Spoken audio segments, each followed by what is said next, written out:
সবাইকে আমন্ত্রণ জানাচ্ছি বিডি লাইফ 24 নিউজে।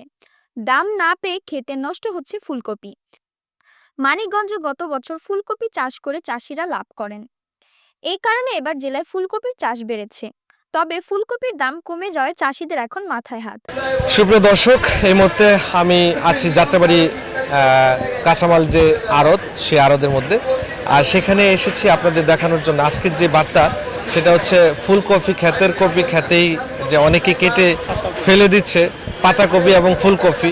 আসলে বাজারের দ্রব্যমূল্যের অগ্রগতি কিন্তু সব কিছুতে বেড়ে যাচ্ছে, বাট ফসলের মধ্যে যে এখন দোষে গেছে সেটা কিন্তু আজকে প্রমাণ আমি দিচ্ছি। আর সোশ্যাল মিডিয়াতে আপনারা হয়তো অনেকেই দেখেছেন আমাদের যে কৃষকরা যার যার জায়গায় থেকে কিন্তু যারা ফুলকপি ফসলের চাষ করেছে তারা কিন্তু যার যার ক্ষেতের মধ্যে বিঘার বিঘা জমি কিন্তু এই ফসলগুলো নষ্ট করে দিচ্ছে। কারণ হচ্ছে তারা ভ্যানগাড়ি বা ট্রাকের ভাড়া বাজারে নিয়ে যে বিক্রি করবে সেই ভাড়ার টাকা ওঠে না। এমনকি বিঘার বিঘা জমি যারা করছে অনেক টাকা হাওলাত করে কিস্তির উপরে লোন করে আশেপাশে থেকে হাওলাত করে তারা এই ফুলকপি চাষ করেছে।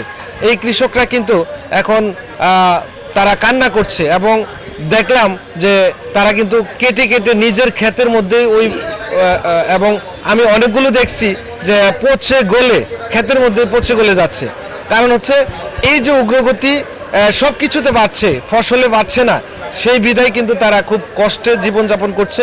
দর্শক, আপনাদের কাছে বার্তা হচ্ছে যে আপনারা যারা দেখছেন এবং এই ভিডিওটা আপনাদের সামনে যাবে, তারা বেশি বেশি করে শেয়ার করবেন। আর শেয়ার করার মাধ্যমে কিন্তু আপনার প্রত্যেকের কাছে পৌঁছে যাবে যে কৃষকরা এত কষ্ট করে পরিশ্রম করে, অক্লান্ত পরিশ্রম করে রোদে পুড়ে তারা যে ফসল ফলায় এবং সেই ফসলগুলো আমরা কিনে নেই না, আর এমন কম দামে কিনে সেটা তাদের পোষায় না, এই বিষয়গুলো আমরা কিন্তু বিবেচনা করি না।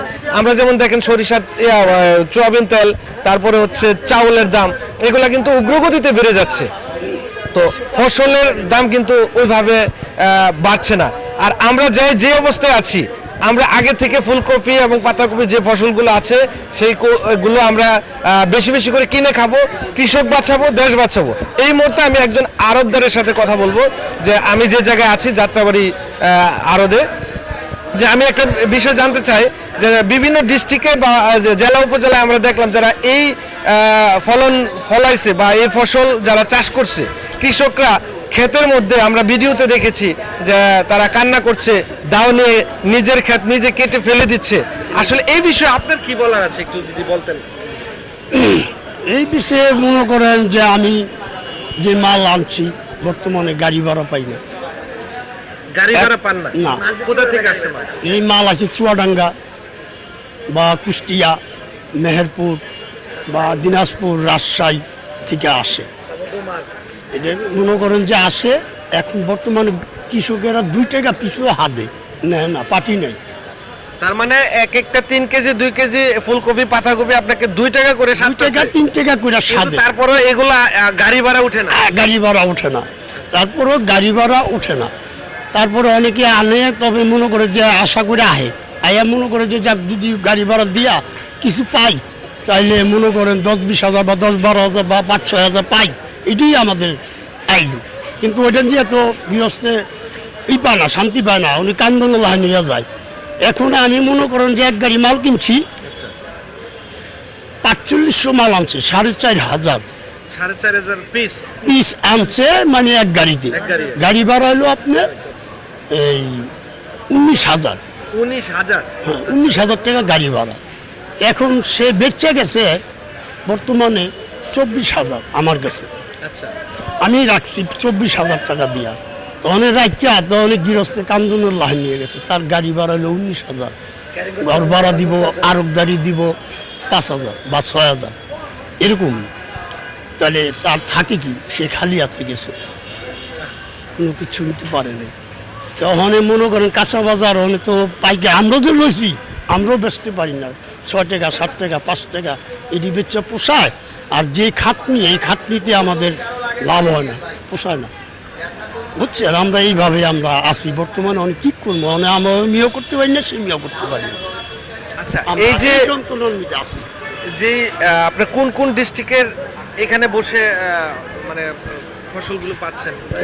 বাংলাদেশ, পুরো বাংলাদেশের থেকেই আসে। হ্যাঁ, চুয়াডাঙ্গা, যশোর, আপনি দিনাজপুর, ঠাকুরগাঁও, গাইবান্ধা, তারপরে গাইবান্ধা, এই কথাগুলো আবার বলেন, ওনার জন্য নিতে পারিনি, আবার বলেন। এইগুলা মনে করেন যে আমার বিভিন্ন ডিস্ট্রিক্টের থেকেই আহে। কোন কোন ডিস্ট্রিক্ট থেকে আসে? ডিস্ট্রিক্ট থেকে মনে করেন যে চুয়াডাঙ্গা ধরেন, বা আপনি যশোর ধরেন, দিনাজপুর ধরেন, ঠাকুরগাঁও ধরেন, এরপরে এন্দা নীলফামারি ধরেন, এন্দা মনে করেন যে আরও কুষ্টিয়া, মেহেরপুর, এইসব এলাকার থেকে আপনার মানে এখানে আসে।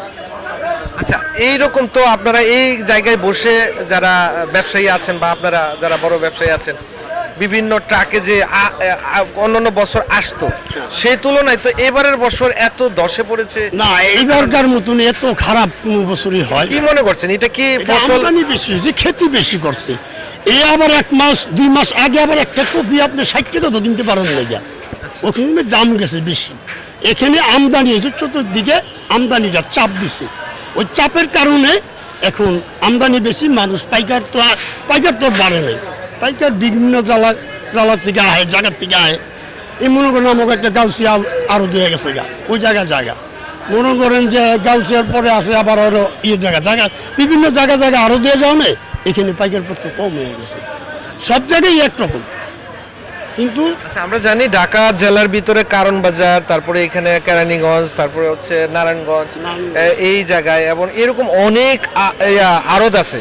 সব আড়তেই দেখলাম যে ফুলকপি পাতাকপি বিক্রি হচ্ছে না, এটা বিক্রি হয় না। অনেক মনে করো অনেক দিনই বেটারা খাইছে, অনেক আর মনে করেন খায় না, অনেক খাইতে মনে করেন যে আছে গা, অভুক্ত হয়ে গেছে গা। আচ্ছা, এখন যে এই আপনার কথাগুলো হয়তো দর্শকের সামনে যাবে, আপনার দর্শকের জন্য যারা এই ফুলকপি মানে সবসময় খাইতো, এখন কেন খাচ্ছে না, আর যারা খাইতো তাদেরকে আপনার বার্তা কি থাকবে, মানে এই কৃষক কি করে বাঁচবে এই বিষয়ে?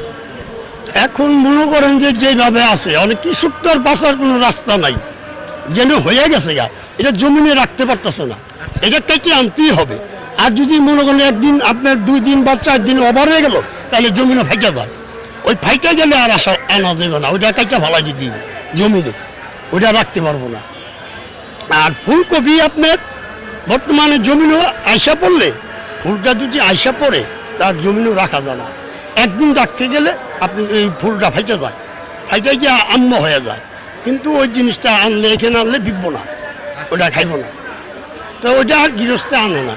ওটা মনে করেন জমিনে গরুরে বা গরু বাছুর ভেড়া বুকি খাওয়া হালায়, বা জমিনে চাষ করে পচাইয়া চাষ করে হালায়, ডলার দিয়ে আবার ফিরে আরেক খেতি করে, এরা আরও অন্য ক্ষতি করে। কিন্তু এখন বর্তমানে বাজার আর ওটা সম্ভব না, আরো কমবো। আমরা জানি যে অগ্রগতি, দ্রব্যমূল্যের অগ্রগতি সবকিছুর মধ্যে বেড়েছে, এখন আপনার আহ্বান কি, মানে এই ফসলের উপর? আমার আহ্বান হলো, অনেক বর্তমানে এটা সিজন হয়ে গেছে, এটা শেষ। এখন বর্তমানে মানুষে খাইতেছে না, অনেক না খাইলে তো আর কিছু করার নাই, অনেক যে কোনো দামে হোক বেচা হইব। মানে আপনি 5 টাকা 3 টাকা দিচ্ছেন, পাইকার আছে, পাইকার নিতে আছে, ব্যস্ত আছে, কিন্তু পাইকারের ঠিকই লাভ আছে। আচ্ছা, এই যে এখন এক ট্রাক মাল আসছে আপনার কাছে, দেখলাম নামাইতে দেখলাম, তো এই যে লেবার দিয়ে নামানো, তারপরে গাড়ি দিয়ে আনা, মানে একটা কস্টিং কত পড়ছে আপনার? এই যে একটা মনে করেন যদি গাড়ি ভাড়া ধইরা আর ওখানকার লেবার ধইরা যদি ধরেন, একটা মাগনা টোকায় আনলো 8 টাকা খরচ। একটা ফুলকপি আমি একটু হাতে নিয়ে, কিন্তু আমার কাছে বিক্রি করে গেছে, ফুলকপিটা আপনার এখান থেকে ওই জায়গা থেকে যদি মাল নাও আসে, আপনার এখানে আসতে কত টাকা খরচ? ওই জায়গায় দিঘা যদি মাগনা টোকায় আনি, আপনার 9 টাকা খরচ আছে। 9 টাকা খরচ আছে, তার মানে এই জায়গায় পৌঁছতে, এই আড়তে আসতে আপনার 8 টাকা 9 টাকা খরচ হয়। হ্যাঁ, এই গাড়িটা লোড করতে আপনি 9,000 টাকা নিবে, 8 হইতে 9,000 টাকা, যারা লেবাররা হাজার দিব সুন্দর করে। আপনি জমিনের তো আনতে গেলে আপনি 2 টাকা করে খরচ, 2 টাকা আর হলো গাড়ি ভাড়া ধরুন 6 টাকা, 8 টাকা। এনে আরবদারি দিতে হইলে, ব্যস্ত হইলে, আনতে হইলে আরবদারি দিয়ে দিব 5,000 টাকা, ধরেন আরো 1 টাকা 2 টাকা খরচ ধরে, 8 টাকা 9 টাকা 10 টাকা খরচ হয়ে যায়। 10 টাকা খরচ হইলে ব্যাপারী, এটা এখন যারা বিভিন্ন বাজারে নিচ্ছে, তারা আপনার কাছ থেকে নিচ্ছে, এটা কত করে আপনার আমার থেকে নিতে আছে মনে করেন 8 টাকা 9 টাকা পাইকার বুঝা, ভালো পাইকার হলে 10 টাকা রাখা যায়, এর বেশি রাখা যায় না বা দাম কয় না এর বেশি। মানে এই যে আজকে আসছে এখন নামাতে দেখলাম মালগুলো, তো এখন কি আপনার আজকে রাতের ভিতরে কি শেষ করতে পারবেন? না, এটা রাত্রে শেষ হইব না, আপনি সকাল কালকার দিন লাগবে। আরো কি গাড়ি এইভাবে লুট হবে? হ্যাঁ, আরো গাড়ি আইব। হ্যাঁ, আরো গাড়ি আইব, রাত্রে গাড়ি। এইভাবে সাড়ে রাতেই কি ফুলকপির গাড়ি বা পাতাকপির গাড়ি আসবে? হ্যাঁ, গাড়ি রাতের 12টার পর থেকে গাড়ি আওয়া শুরু করবে। ফুলকপি আইব, ফুলকপি আইব, পাতাকপি আইব। আজকে কয়টা গাড়ি আসবে? আমাদের গাড়ি নেই, আমাদের গাড়ি 2টা বা 1টা আসে, আমরা কমাই দিছি। আচ্ছা, প্রিয় দর্শক, আপনারা দুঃখ বিদারক, আসলে বাংলাদেশের প্রেক্ষাপটে এই ফুলকপি এবং পাতাকপি এবং অন্যান্য যে ফসলগুলো আছে সেই ফসলের চাষ বা টমেটো আছে, এগুলো চাষ অন্যান্য বছরের তুলনায় এবার একটু পরিমাণে বেশি করেছে। আর সেই বেশি করার কারণে আমরা যারা মানে সবাই কিনে খেতাম, তারা কিন্তু ওই ধরনের মানে যারা কিনতাম তারা কিন্তু খুব গ্রাহক কম, পরিমাণের অনুযায়ী বেশি হয়ে গেছে। তবে আপনাদের কাছে আমি বার্তা দিতে চাই যে কৃষক বাঁচালে কিন্তু দেশ বাঁচবে, আর দেশ বাঁচলে কিন্তু আমরা সব মানে মোটামুটি একটা আমরাও বেঁচে থাকতে পারবো।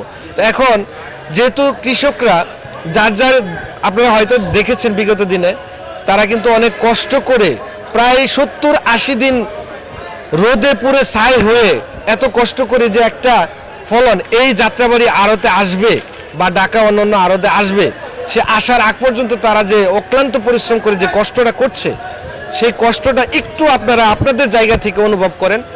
বাংলাদেশের সকল মানুষকে বলবো, আপনারা এই জিনিসটা আগে কিনতেন কত টাকা দিয়ে বা একটা কিনতেন, এখন আপনারা 2টা কিনেন, 3টা কিনেন, 4টা কিনেন, বেশি বেশি করে কিনে এটা ওই দিন বেশি দিন থাকবে না, অল্প দিনের ভিতরে যাতে কৃষক বেঁচে থাকে, কৃষকের যাতে কিছুটা লাভবান হয়।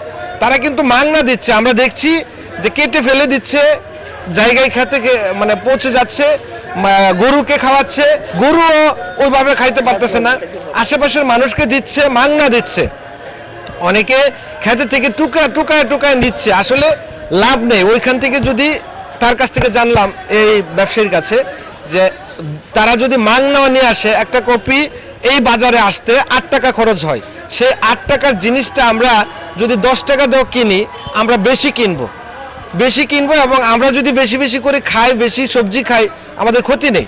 আমাদের এই সবজি কেনার জন্য সবাইকে আমি আহ্বান করছি ভিডি লাইভ 24 নিউজের মাধ্যমে, এবং আমি সবাইকে আহ্বান করছি আরেকটা বিষয়, যে কৃষক বাঁচলে দেশ বাঁচবে, দেশ বাঁচলে আমরা বাঁচবো।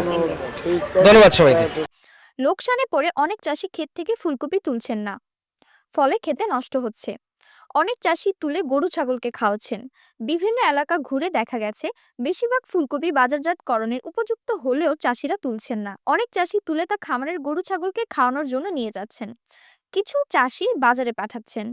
ফুলকপি চাষি লোকমান ব্যাপারী বলেন, এবার ফুলকপি সব একসঙ্গে উঠেছে, ফলে বাজারে চাহিদার তুলনায় যোগান বেশি হয়েছে। যোগান বেশি হওয়ায় দাম নেই। ধাপে ধাপে ফুলকপি ক্ষেত থেকে উঠলে বাজারে চাহিদার সঙ্গে ভারসাম্য থাকতো। চারা কেনা, হাল চাষ, দিনমজুর, সার ও কীটনাশক কেনার অর্ধেক টাকা উঠছে না। আরেক চাষি হবি মিয়া জানান, প্রতি বিঘা জমিতে তার 30 থেকে 35 হাজার টাকা খরচ হয়েছে, অথচ এখন ফুলকপি বিক্রি হচ্ছে না। যদি সংরক্ষণের ব্যবস্থা থাকতো তবে ধীরে ধীরে বিক্রি করা যেত। সোলাইমান হোসেন জানান, 2 বিঘা জমির ফুলকপি বিক্রির উপযোগী হলেও বিক্রি করতে পারছেন না। কামলা খরচ ও ভ্যান ভাড়া দিয়ে আড়ত পর্যন্ত নেওয়ার খরচও উঠছে না। ফুলকপি চাষিরা জানান, প্রতি পিস ফুলকপির উৎপাদন খরচ যেখানে 10 টাকার বেশি, সেখানে তাদের এখন তা বিক্রি করতে হচ্ছে 2 থেকে 3 টাকায়। অনেক ব্যাপারী ক্ষেতের ফুলকপি আগাম কিনে রেখেছিলেন, তারা এখন ক্ষতির মুখে পড়েছেন। ইদ্রিস আলী নামে এক ব্যাপারী সরাসরি চাষির কাছ থেকে আগাম ফুলকপি কিনে মানিকগঞ্জ সহ ঢাকার বিভিন্ন আড়তে সরবরাহ করেন। কিছুদিন আগে তিনি কৃষকের কাছ থেকে ৭৮,২০০ পিস ফুলকপি কিনেছিলেন, কিন্তু এখন তা 2 থেকে 3 টাকায় বিক্রি করতে হচ্ছে। এতে তিনি আর্থিক ক্ষতির মুখে পড়েছেন। মানিকগঞ্জ কৃষি সম্প্রসারণ অধিদপ্তরের উপপরিচালক ডক্টর রবিয়া নূর বলেন, ফুলকপির উৎপাদন বেশি হওয়ায় কৃষকরা সমস্যায় পড়েছেন। একসঙ্গে একটি ফসলের চাষ না করে বিভিন্ন ধরনের সবজি চাষ করতে উৎসাহ দেয়, কিন্তু প্রথমে দাম বেশি পাওয়ায় সবাই একসঙ্গে ফুলকপি চাষ করেছেন। আগাম, মধ্যম ও নাবি জাতের ফুলকপি চাষ করলে এমন সমস্যা এড়ানো যেত।